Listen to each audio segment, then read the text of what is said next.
Hey guys, I just wanted to make a video to give a what the hell is going on type thing. Cause if you've noticed, I haven't really made any new videos about what's going on in with my health, and I've just been kind of silent. I had a little bout of depression there. It got really dark for a while. I wasn't really getting out of bed, so I'm back. Anyway, I'm back now.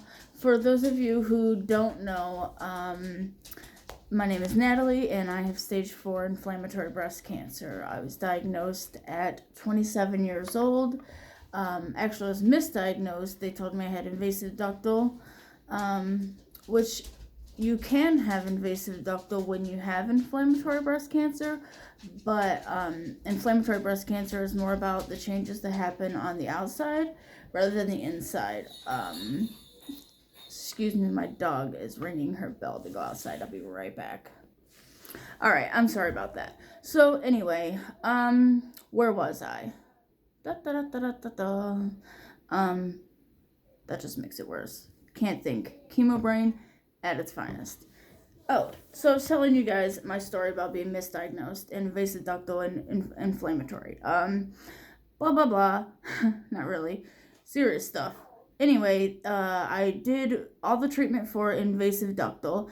I did Taxotere, carboplatin, Perjeta, and Herceptin, 4 different chemos. Did those and lost all my hair, everything. And the skin in my breast got worse. After that, the doctor told me it was time to have surgery to have it removed. Little did I know that with inflammatory breast cancer, you should not have it removed when it is at its worst, which mine was. So we had it removed. I went back to my doctor, and it just was crazy to me, because I kept telling him that something was wrong, and he just wasn't listening. And just a second. So I did 6 rounds of Taxotere, carboplatin. Actually I did 5 carboplatin because I had an allergic reaction to the 5th one, and it was all bad from there. And then I did 17 Herceptin and 6 Perjeta. But while I was continuing out my Herceptin, I also did 33 rounds of radiation.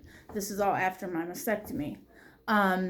1 month after I finished radiation, I started to notice a little dot, and I was still undergoing Herceptin treatments through my port.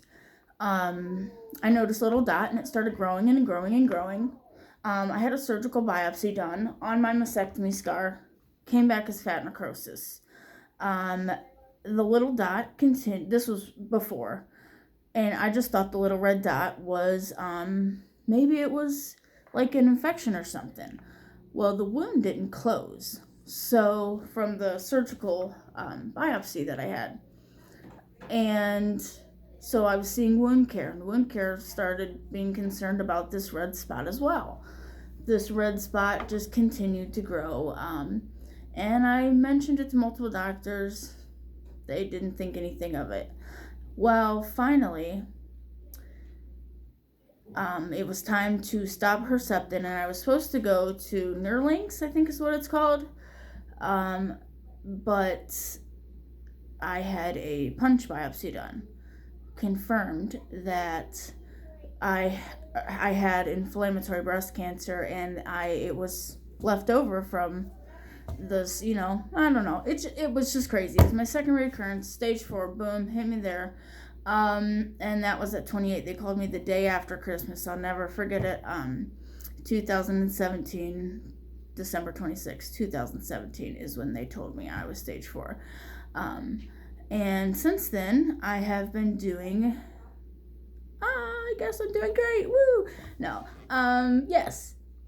Anyway, I've been on a new treatment called Kadcyla. And on the Kadcyla treatment, I did 18 months of it before it started to make me sick. During those 18 months, I did have really bad side effects and stuff, and I had to have my dose lowered twice. But I finally had to come to ends with it because it gave me portal hypertension, which caused my spleen to be swollen and full of blood and back up into my throat and burst veins. They're called varices, something like that. And burst, they're pretty much mean veins in my throat. Then I was ending up vomiting blood, and it's like super deadly, and it could just be like boom.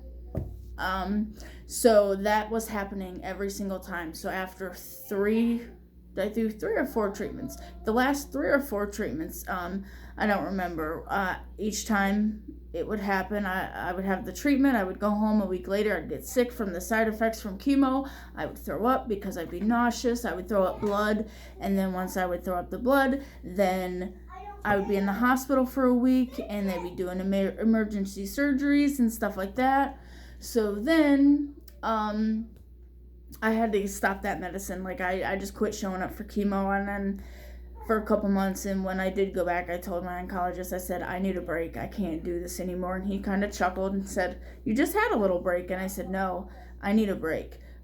So we went back to Herceptin and Perjeta. Now, the Herceptin is what I had a reoccurrence on last time, so I was kind of weary if it would work, because the Kadcyla had been keeping me stable, and I did have a nodule that had went away while I was on the Kadcyla, as well as all the skin mets that I had, resected, or I guess that's what you would call it. So I was very hopeful, and the Kadcyla was keeping me stable, but I can no longer take that, and I'm on this Herceptin and Perjeta now, and have been for a couple months now. And my tumor markers have been going up, and I have a new nodule. So right now we are at the point where it is now December 2019. I'm now 30 years old. I've been fighting this for three going on 4 years. And it's hitting hard. Sometimes you don't realize it, but because you just go. It's test after test after test. But man, sometimes you slow down and you think about what's going on. And I see all these other people around me recently just really sick and dying of cancer, and just it sucks.